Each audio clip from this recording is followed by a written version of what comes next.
எவ்வளவோ அஞ்சிக்கக்கூடிய ಒಂದು காலவுல இருளான அதிபதியினுடைய காலவுல நாவை இப்பால எல்லா நிலைமைகளிலும் நாவலை நாவ ஜாக்கிரதையுடன் காத்துக்கொள்ளಬೇಕೆಂದೇಳಿ நாவன் உணர்ந்து கொண்டிருக்கிறோம். அவன் நவளுக்கு விரோதமான எண்ணங்களை உடையவனாக தொடர்ந்து இப்பான் என்பதை அறிந்திருக்கிறோம். தேவனுடைய மக்களுக்கு விரோதமாகத்தான் அவன் எண்ணங்களை உடையவனாயிருப்பான். ஆனாலும் அவன் ஏனன் அவளுக்கு விரோதம் கருதுணை என்பதை தேவன் அறிவார். நவளோடு எந்திலேவே தேவன் கூடைப்பற. அது மட்டுமில்ல, நவளுக்காக அவர் தொட்ட தியாகத்தை செய்து தன்னையே கல்வாரி சிலுவையிலே சாய கொட்டார், அடிக்க கொட்டார். அப்படிப்பட்ட ஒரு தேவனாய் இருக்கக்கூடிய நவதேவனை நாவ பெற்றுப்பாள எதிராளி சத்துரு உலகத்தை ஆட்சி செய்கிறவன், ஆட்சிக்கு வந்தவன் நவளை ஏன பண்ண முடிக்கி நவளுக்கு விரோதமான எண்ணங்களை அவன் உடையவனாயிருந்து அவன் ஏன சம்பாதித்து கொள்ளவன நவளுடைய ஆத்மா நவளுடைய ஜீவனை அவன் நொறுக்க நோடுவாள தேவன் அதை நோடுவார்.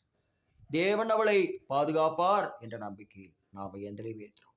நாவன் அவ தேவனுடைய சுபாவத்திலே தன்மையிலே நாவ இப்பால எதையும் எதிர்கொள்ளும் தைரியம் திராணின் அவளுக்கு அவராலே உண்டாய்த்த ஏன் மிரட்டலுக்கு விதமான ಒಂದು அச்சுறுத்தலுக்கு நாவ அஞ்ச மாட்டோம். நவ தேவனாய் கர்த்தரே நாவனோட கடவோம், அவருடைய சிலுவையை தியானிக்க கடவோம். என்னாலும் அதை நாவ மனதில் கொள்வோம். நவ ஆண்டவர் நென்னைக்கு இன்றைக்கு எந்தைக்கும் மாறாதவராய் அவர் என்னாலும் நவ கூட வாழ்ந்து பவர் நவளுக்கு வாக்கு தத்தங்களை கொடுற நவளை ஆசீர்வதிப்பிற நவ தேவைகள் யாவற்றையும் சந்திப்பிற ஒவ்வொரு நாளும் நவ தேவைகளை அவர் சந்திக்கக்கூடிய தேவனாயிப்பிற இதிலே எதிராளி சத்ரு இவ்வுலகத்தின் நன்மைகளுக்காக தேவனுடைய காரியங்களை எல்லா நிலைகளிலும் ஒடுக்கவும், அதை கபலீகரம் பண்ணவும், அதை கெடுசியாக்கவும், இவ்வுலகத்தின் காரியங்களுக்காகவே அதை கெடுசவும் எழுப்பின தேவன் அதை அறிவார்.